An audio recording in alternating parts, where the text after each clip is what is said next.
피정 여기 월요 피정에 참석하시는 분 가운데 가끔 이렇게 메일을 주시는 분이 계시는데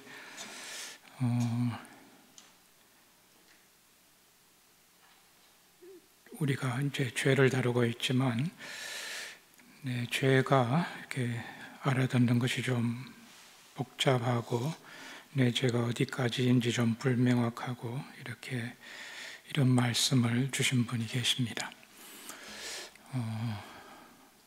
사실 우리가 더 하나님께로 가까이 다가가면 갈수록 우리의 죄가 더 선명하게 드러나겠죠. 멀리 떨어지면 떨어질수록 우리 죄가 더 모호해질 겁니다. 우리가 우리 중심이 되면 될수록 그만큼 복잡해진다고 말씀드렸듯이 그런데 제가 경험상으로 이거는 저 개인의 경험입니다. 다른 신부님들은 어떤 경험들을 가지고 계신지 그분들에게 또 고유한 경험이 있으실 텐데 제가 고백성사를 통해서 주로 듣는 내용들은 직접적으로 하느님에 대한 그런 아픔이나 좌절이나 이런 것이라기보다는 좀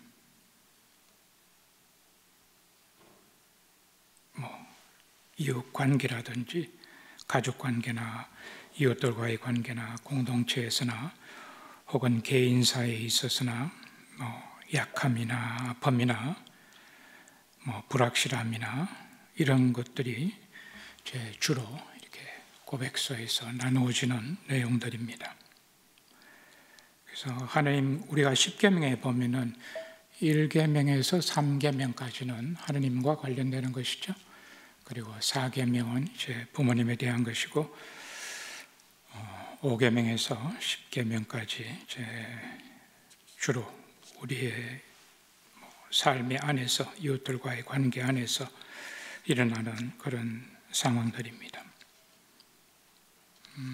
그래서 우리의 개인사나 이런 아픔, 좌절 이런 것들은 주로 고백서에서 나누어지는데 경험상 아주 드뭅니다. 하나님에 대해서, 하나님과의 관계에 대해서 이렇게 말씀하시는 분들은 이건 단정적으로 제가 드리는 말씀은 아닙니다만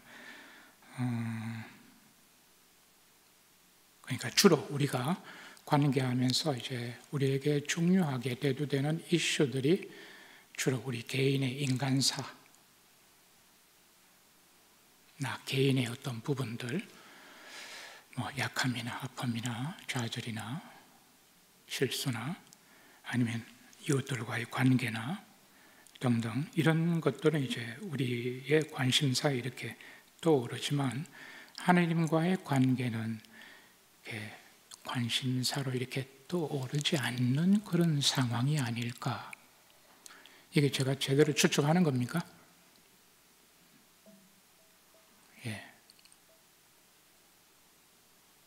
어떻게 생각하십니까? 만약 수긍하신다면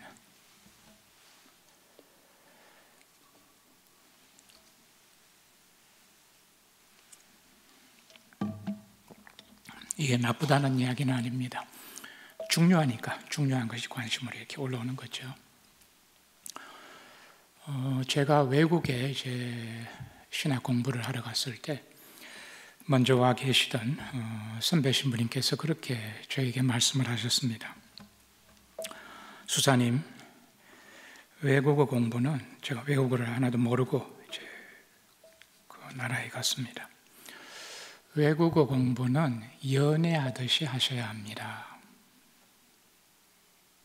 그래서 그게 무슨 말씀입니까? 하고 이렇게 질문을 드렸더니 내가 관심과 시간과 이런 마음을 투자하지 않으면 떠납니다. 그래서 연애할 때는 이런 마음으로 연애를 한다는 거죠. 여러분들도 그러셨어요? 그래서 이렇게 시간과 관심과 구체적인 이런 마음을 들이지 않으면 떠나는 그런 제 이야기라고 하시면서 외국어 공부는 연애하듯이 하셔야 합니다. 그래 구체적으로 내가 관심을 가지고 시간을 투자하고 마음을 쏟아야 합니다. 그러지 않으면 나하고 소원하게 됩니다. 이게 외국어 공부만 그런 것은 아니죠. 사실 우리 삶의 많은 영역이 그렇습니다. 하느님과의 관계도 그렇습니다. 우리가 하루 중에 무슨 생각을 제일 많이 하는가? 무엇이 나의 제일 주된 관심사인가? 성당 안에서만 말고요. 피정할 때만 말고 평소에 무엇이 나에게 주된 관심사인가?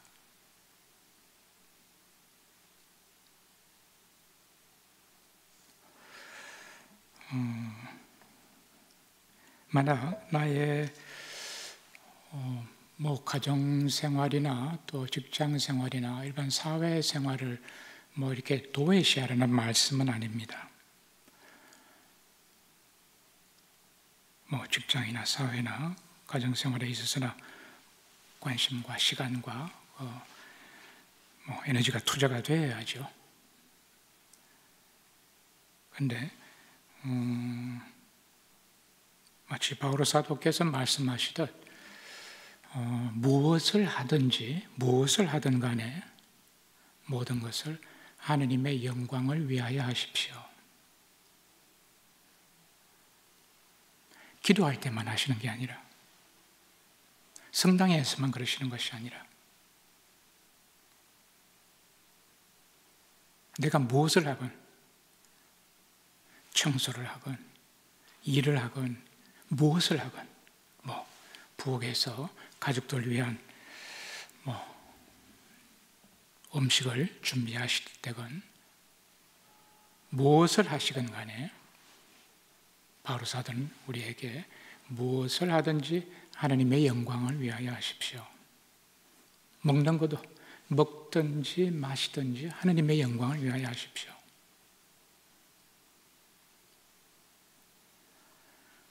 그래서 중요한 것이 우리 마음에 떠오르기 마련입니다. 그래서 이것이 우리의 생각을 이렇게 잡습니다. 그래서 우리의 평범한 일상 안에서의 삶에서 내가 무엇을 하건 똑같은 일을 하더라도 사람들마다 다 다르겠죠.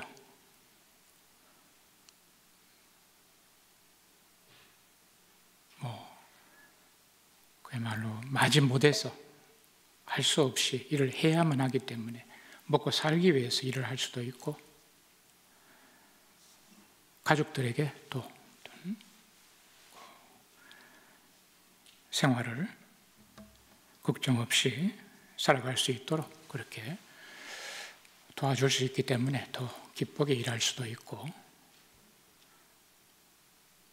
아니면 무엇을 하든지 일을 할 때도 하느님을 위해서 할 수도 있고 복음을 위해서 할 수도 있고 그래서 반드시 기도 시간 안에 혹은 성당 안에서만 하나님을 위해서 살아가는 것이 아니라 무엇을 하건 어떤 일을 하건 하지 않는다면 또 하지 않는 것도 내가 무엇을 위해서 누구를 위해서 이것을 하지 않는가 무엇을 위해서 누구를 위해서 포기하는가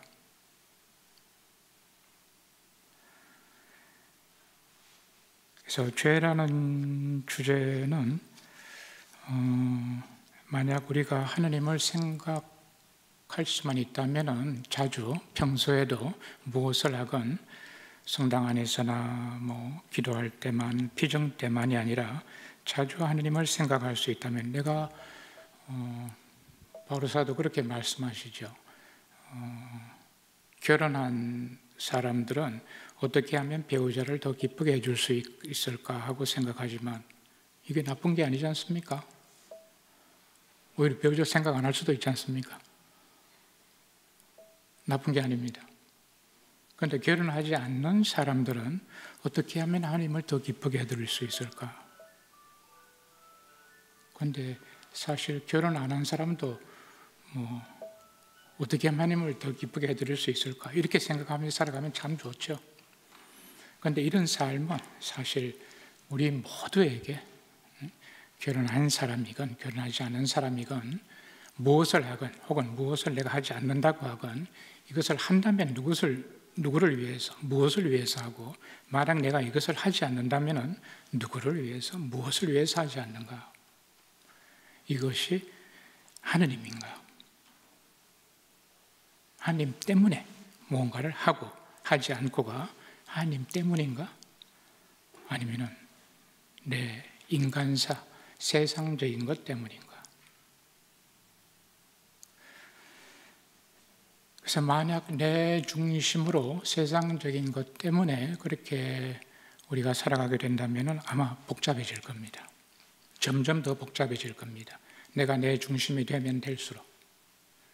그런데 만약 우리가 하나님을 자주 생각하고 자주 그분을 위해서 무엇을 할까? 혹은 하지 않는다면 누구를 위해서? 하나님을 위해서 내가 이것을 하지 않는다는 그런 선택이나 생각을 할 수 있게 된다면 아마 우리가 더 단순해지지 않을까 그런 생각이 듭니다. 그래서 우리가 10계명에 보면은 1계명에서 3계명까지는 제가 제 경험상으로는 고백서에서 직접 이 1계명에서 3계명과 관련된 부분은 그렇게 흔치 않았습니다. 이렇게 그런 나눔을 듣는 것이 그렇지만 대부분 개인사 또는 관계들 이런 세상적인 것에서 일어나는 이런 것들이었습니다. 그런데 어제 제 일요일 주일 복음이었죠. 제일 큰 계명. 무엇이 제일 큰 계명입니까? 하고 율법학자가 물었을 때 예수님께서 마음을 다하고 목숨을 다하고 정신을 다하고 힘을 다해서 하느님을 사랑하는 것.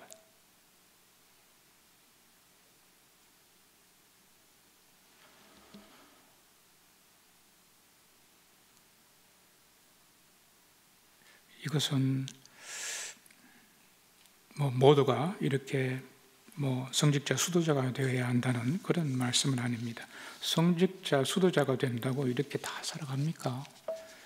그렇게 되면은 세상에 이렇게 안 갔을지도 모릅니다. 그래서 우리들 모두에게 이 초대는 유효합니다. 항상 우리가 세상을 끝날 그때까지. 근데 이제 프란치스코 교황님께서 이제 미사 강론 중에 그런 말씀을 하셨습니다. 크리스찬의 두 가지 특징 중에 첫 번째 특징이 무엇인가 하면은 전인적인 겁니다. 전체성이라고 말씀을 하셨는데 하나님께서 우리를 사랑하셨을 때 복음에서 지금 제일 큰 계명에 대해서 말씀하셨듯이 마음을 다하고 목숨을 다하고 정신을 다하고 힘을 다해서 하나님을 사랑하라는 이 말씀을 적어도 저는 그렇게 알아듣습니다. 복음에서 예수님께서 우리에게 이렇게 살아가십시오 하고 우리에게 초대하시는 말씀이 있지 않습니까? 틀림없을 겁니다. 먼저 그분이 그렇게 우리를 사랑하시지 않고서는 절대로 하실 수 없는 말씀입니다. 먼저 그분이 우리를 마음을 다하고 목숨을 다하고 정신을 다하고 힘을 다해서 우리를 사랑하지 않는 분이라면 하나님을 이렇게 사랑하라는 말은 말이 안 됩니다.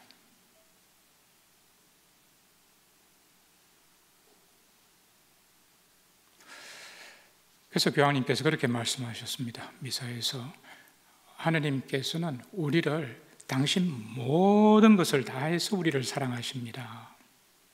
당신의 부분적인 것만 내어서 우리를 사랑하시는 것이 아니라 당신 전부를 당신이 가지고 계신 것 가운데 일부 혹은 당신 능력의 일부 당신이 소유하신 것 가운데 어떤 일부를 우리에게 주셔서 우리를 구원하시는 것이 아니라 당신 전부를 주십니다. 마음과 목숨과 정신과 힘을 다해서.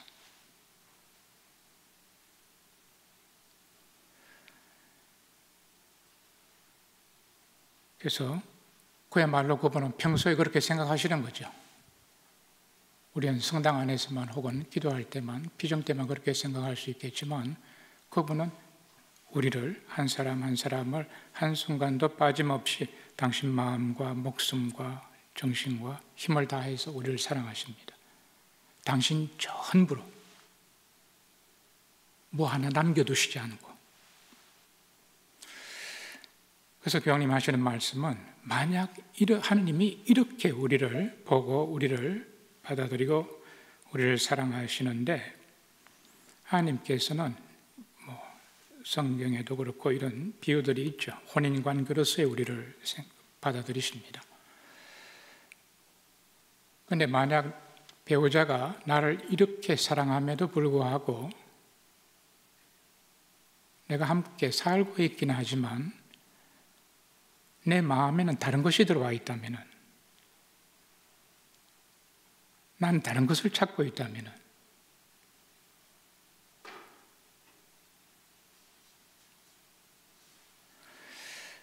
그것도 드러나는 죄는 아닐지 모르겠지만 분명히 회심이 필요한 상황이 아니겠습니까? 하나님께서 우리를 이렇게 사랑하시기 때문에, 그렇기 때문에 우리에게 초대하실 수 있는 말씀입니다.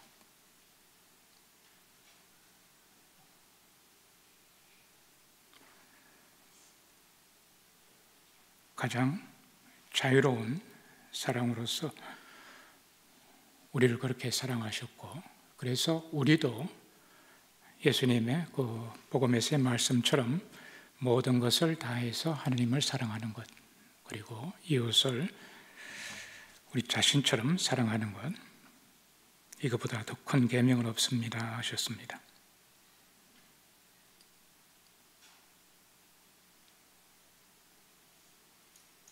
그래서 교황님 우스갯소리로 그러셨습니다.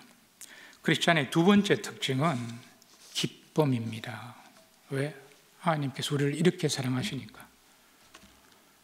당신 마음과 목숨과 정신과 힘을 다해서 사랑하시기 때문에, 당신 전부를 다 온전히 내어주시기 때문에 두 번째 특징은 거기에서 무엇이 나오는가 하면은 기쁨입니다. 왜? 이렇게 사랑하시기 때문에, 우리가 이렇게 사랑받기 때문에. 그래서 크리스찬의 얼굴은, 여러분들 오이 피클 아시죠? 뭔지 아세요?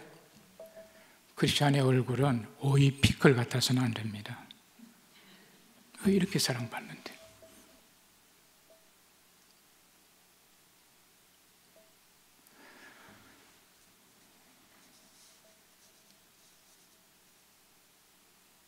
그래서 우리 안에 이런 사랑이 우리 안에 있습니다. 우리가 아마 지금 이런 사랑이 내 안에 있다는 사실을 우리가 잘 보지 못하고 듣지 못하고 느끼지 못하고 그럴 겁니다. 만약 우리가 내 안에 더 이상 숨기거나 감추거나 이렇게 꾸미거나 해야 하는 것이 있다면 아마 아직도 얼굴이 오이 피클처럼 될 수 있을 겁니다.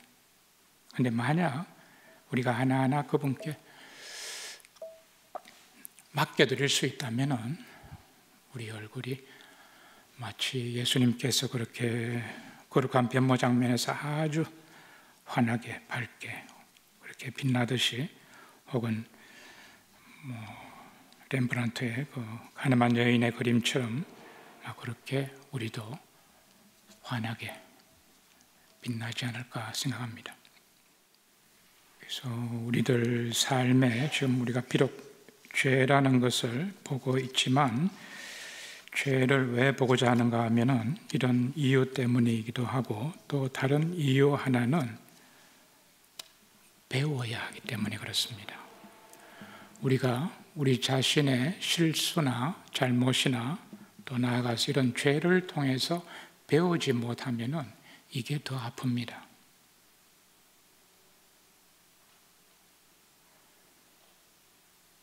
공자님이 제자들에게 어느 날 이런 질문을 받았습니다. 선생님, 우리 가운데 누가 학을 제일 잘합니까? 학, 배울 학입니다. 그 당시 사용되어지던 학이라는 단어의 의미하고 지금 우리가 통용되어지고 있는 우리 시대의 학이라는 의미는 참 많이 다릅니다. 요즘 학문이라고 그러면 주로 우리의 지성적인 측면에 이런 배움, 지식을 의미하는데 그 당시에는 학이라 그러면은 하나의 인격적인 그런 성숙함, 이것을 의미했습니다. 전인적인 것이죠. 수양론적이기도 하고. 그래서 공자님께 저희들이 이렇게 질문했을 때 공자님이 그렇게 대답을 하셨습니다. 안회라는 제자가 있었습니다. 회가 학을 제일 잘한다. 그러니까 제자들이 묻습니다. 어떻게 해서 회가 학을 제일 잘합니까? 그랬더니 공자님이 이렇게 답하십니다. 회는 보니까 화가 나도 화를 다른 곳으로 옮기지 않더라. 화가 안 난다는 것이 아니라 성숙한 사람도 화가 납니다. 그런데 그것을 다른 곳으로 옮기지 않더라. 그리고 또 회는 보니까 실수를 하기는 하는데 또 같은 잘못은 하지 않더라. 잘못을 통해서 배운다는 겁니다. 이게 성숙한 사람입니다.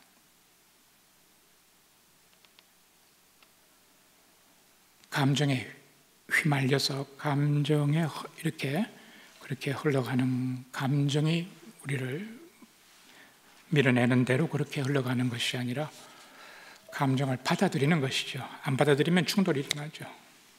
그러면 어디 폭발할 수 있습니다. 화가 나는 것을 다른 곳으로 화를 내는 겁니다. 그래서 우리말 표현에도 화가 난다는 것을 막을 사람이 없습니다. 아무도. 아무리 성숙한 사람도 화는 납니다. 그런데 화를 내는 것은 다릅니다. 화를 내는 것은 내가 내는 겁니다. 화가 나는 것은 어떻게 할 수 없어요. 아무도 막을 수가 없어요. 그런데 화를 내는 것은 내가 동의해서 선택을 해야지, 결정을 해야지 화를 내는 겁니다. 그래서 화가 나는 것과 화를 내는 것은 다릅니다. 우리 표현에도 그렇게 쓰고 있습니다. 그리고 실수와 잘못을 합니다. 그렇지만 성숙한 사람은 자기의 실수와 잘못을 받아들입니다. 비난하거나 나를 비난하지 않으면 다른 사람을 비난할 수 있습니다. 저 사람 때문에 그렇고 누구 때문에 그렇고 어떤 환경 때문에 그렇고 이렇게 내가 아닌 다른 곳으로 탓을 돌릴 수가 있습니다. 그런데 성숙한 사람은 받아들입니다. 다른 사람 때문이 아니라 다른 것 때문이 아니라 나의 잘못이고 나의 실수고 그래서 성숙한 사람은 이렇게 우리의 약함을 통해서도 배울 수 있는 사람입니다. 약함이 없는 사람이 성숙한 사람이라는 의미는 절대로 아닙니다. 약할 수 있고 어떤 영향에 노출되어지고 그 영향이 우리에게 다가올 수 있습니다. 그런데 그 영향에만 받고서 그 영향 따라만 흘러가면은 그것이 우리에게 우리가 성숙할 수 있는 자유를 그만큼 낭비하게 됩니다. 영향이 있다고 해서 그 영향에만 따라서 흘러간다면 죽은 물고기입니다. 물결 흘러가는 대로 흘러갈 수밖에 없습니다. 그런데 우리에게는 자유가 있습니다. 물결 따라 흘러갈 수도 있는 그것을 선택할 수도 있고 물결을 거슬러 갈 수 있는 이 감정은 이렇게 나에게 화가 나고 어떻게 불편하게 다가옴에도 불구하고 있는 그대로 내가 이렇게 불편하다는 사실을, 나한테 중요하니까 그렇습니다. 그것을 받아들일 수 있게 되면 거슬러 갈 수 있는 그런 가능성이 열립니다. 그 가능성에서 내가 어떤 선택을 하는가, 그것이 우리를 자유롭게 합니다. 이 선택을 못할 때 사실 부자유스럽습니다. 왜? 내가 내 자유로 선택을 못하고 환경에 의해서 떠밀려만 가니까요. 그래서 우리가 죄를 보고자 하는 것은 이 죄를 통해서마저도 우리에게 이렇게 중요한 주제니까, 이렇게 중요한 주제에서는 우리에게 더 중요한 것을 우리가 배울 수 있는 장입니다. 죄가 절대로 끝이 아닙니다. 죄 곁에는 항상 더 큰 은총이 흘렀다고 그러죠. 그 죄보다 더 크게 우리가 성장할 수 있는 곳은 또 찾기도 어렵습니다. 그래서 제가 여러분들 그 프린터 이제 다 받으셨죠? 그래서 지금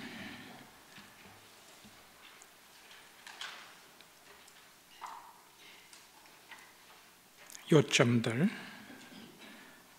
5개를 거기 적어 놓았는데요.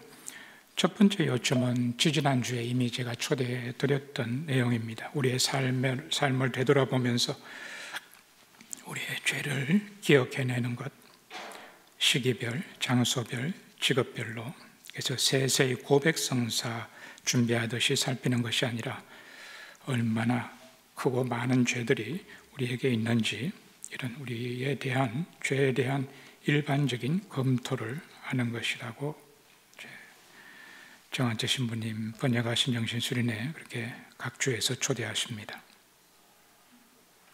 그리고 두 번째 요점은 죄의 경험들을 보면서 어떤 대죄들이 내 안에 있는지, 그리고 비록 죄는 아니라 하여도 어떻게 죄로 기울어지는 경향들이 있는지를 살펴보는 겁니다. 그리고 이런 죄의 경험들 가운데 무엇을 가장 숨기고 싶어 하고, 무엇을 가장 가리고 싶고 두려워하는지 그 순서를 이렇게 매겨보는 겁니다. 그래서 우리에게 세례를 통해서 우리들 모두가, 원죄는 세례를 통하여 사하여지죠. 우리가 새롭게 태어납니다. 세례성사를 통해서 우리 모두가 새롭게 태어납니다.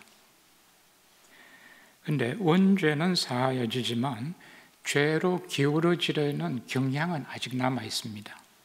우리들에게. 그래서 이런 우리의 드러난 죄뿐만 아니라 우리 안에 있는 이런 경향마저도 한번 보시고, 그래서 죄를 통해서 배우기 위해서입니다. 지금 이 요점들은. 그리고 세 번째 요점에서는 죄를 보면서 내가 누구인지, 내가 어떤 사람인지를 배우고자 하는 겁니다. 즉 우리 자신에 대한 새로운 인식을 얻기 위해서입니다. 그래서 이런 것을 보면서 통회와 눈물의 은혜를 청하는데, 내가 누구인지를 이렇게 볼 때, 숙고할 때, 이제 그 몇 가지, 한 4가지가 나와 있죠. 다른 모든 사람들과 비교할 때 나는 어떤 사람인가? 이것을 한번 숙고해 보시고, 두 번째는 모든 사람들을 하느님 나라의 천사들, 성인들과 비교한다면 모든 사람들은 또 어떤 존재인지, 그리고 세 번째 요점은 모든 피조물, 점점 범위가 넓어지죠. 모든 피조물을 하느님과 비교한다면 피조물들은 어떤 존재인가? 만약 나 혼자만 하느님과 비교한다면 내가 어떤 존재인가? 그리고 내 안에 있는 이런 악함과 부패함을 보면서 내가 어떤 존재인지를, 나 자신에 대해서 새로운 나를 배우는 겁니다. 죄를 통해서. 그리고 네 번째 요점은, 세 번째 요점은 나에 대해서 배우는 것이라면, 죄를 보면서 하느님에 대한 새로운 인식을 얻는 겁니다. 하느님을 더 깊게 깨닫는 겁니다.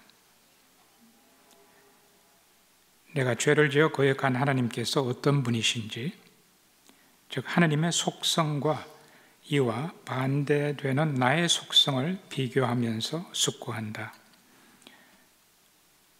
몇 가지에는 하느님의 지혜와 나의 무지를 비교해보고 하느님의 전능하심과 나의 약함 혹은 무능함, 하느님의 정의와 나의 불의 혹은 부당함, 하느님의 선하심과 나의 악함이나 악이나, 이것 외에도 여러분들 좀 하느님과 나의 속성을 비교할 것을 보실 수 있으면 찾아보셔도 좋습니다. 하나님께서는 거저 우리에게 주십니다. 무상성입니다. 너희가 거저 받았으니 하는 하나님의 이런 조건 없는 아무 대가를 바라지 않는 무상성과 우리는 많은 경우 대가를 바랍니다. 다른 무엇 때문에. 하나님은 우리를 섬기시고 겸손으로 우리에게 다가오시지만 우리는 섬김을 받으려 하고 뽐내고 과시하려 합니다. 등등 이런 하나님의 속성과 나의 속성을 비교하면서 하나님에 대한 새로운 인식을 얻는 겁니다. 그리고 다섯 번째 요점은 어떻게 다른 모든 피조물들이 나를 멸망에 떨어지게 할 수도 있었지만 지금까지 나를 어떻게 지켜주고 살게 하여 주었는지를 곰곰이 바라보면서 숙고하는 겁니다. 그래서 이렇게 지금 나에게 주어진 이런 것들의 경의의 탄성을 바랄 수 있기 위함입니다. 그래서 예를 들면 천사들은 하나님의 공의의 그런 칼들을 가지고 계신 분들이죠. 그럼에도 불구하고 이런 나를 지켜주셨고 보호해 주시고, 성인들도 이런 나를 위해서 간구해 주셨고, 그 외에 다른 모든 하늘, 해, 달, 별, 땅, 열매들, 물고기들, 새들, 공기 등등 이 모든 것을 나를 위해 아낌없이 내어 주었습니다. 지금 우리가 이렇게 앉아 있다는 사실, 이것이 결코 우연이라고 생각지는 않습니다. 저 같은 경우도 제가 말씀드렸듯이 교통사고가 있었습니다. 그때 저도 이 세상 사람이 아니었을 수도 있는 가능성도 있었습니다. 저도 이런 모습이 아닐 수 있는 가능성은 더 많았고요. 그리고서 우연이라고 돌리기에는 나를 지켜주고 보호해주고 나를 위해서 간구해 주신 분들이 계시죠. 그래서 틀림없이 우리들 삶에 지금까지 우리가 간절히 바랐던 것들이 있을 겁니다. 간절히 원하고, 어쩌면 지금도 원하고, 근데 들어지지 않은 것들이 있을 겁니다. 많지는 않으시겠지만 내가 간절히 원함에도 불구하고 주어지지 않은 것, 허락되지 않은 것. 그런데 이것과 내가 간절히 원함에도 불구하고 주어지지 않은 어떤 것과 내가 간절히 원하지조차 않았음에도 불구하고 나에게 주어진 수없이 많은 것들, 내가 간절히 원했던 것은 그 하나가 있겠지만 그것 외에 다른 모든 것은 그냥 주어졌습니다. 그렇다니죠. 우리는 무엇을 잃어버려 봐야지 비로소 그때 압니다. 건강도 그렇고, 보고, 듣고, 느끼고, 말할 수 있고, 소통할 수 있고, 수없이 많은 것들이, 우리 숨쉬는 공기도 그렇지 않습니까? 그래서 우리에게 수없이 많은 것이 거저 주어져 있습니다. 그래서 이런 요점으로 쭉 한번 시간 되시는 대로 보시고, 매 기도를 마치실 때 자비에 담아 내가 지금까지 살아있을 수 있도록 허락하셨음에 감사드리면서, 그리고 앞으로 당신 은총과 함께 나의 삶을 개선할 수 있도록 약속드리면서 구체적인 결심을 하는 겁니다. 이런 자비의 담화로 하시고, 매 기도를 시작하실 때는 이런 나의 죄에 대해서 깊은 통회와 눈물을 청하시는데, 더 깊게 이 죄를 통해서 우리가 배우기 위해서입니다. 새롭게 되기 위해서. 그리고 지금 여기 참석하신 분들은 지금 프린트를 다 받으셨지만, 혹시 유튜브를 보시는 분들은 예수회 센터 홈페이지 공지사항에 들어가시면은 오늘 나눠드린 이 프린트 다운로드 받을 수 있으니까 그렇게 사용하시면 되겠습니다. 영광이 성부와 성자와 성령께 처음과 같이 이제와 항상 영원히 아멘. 성부와 성자와 성령의 이름으로 아멘.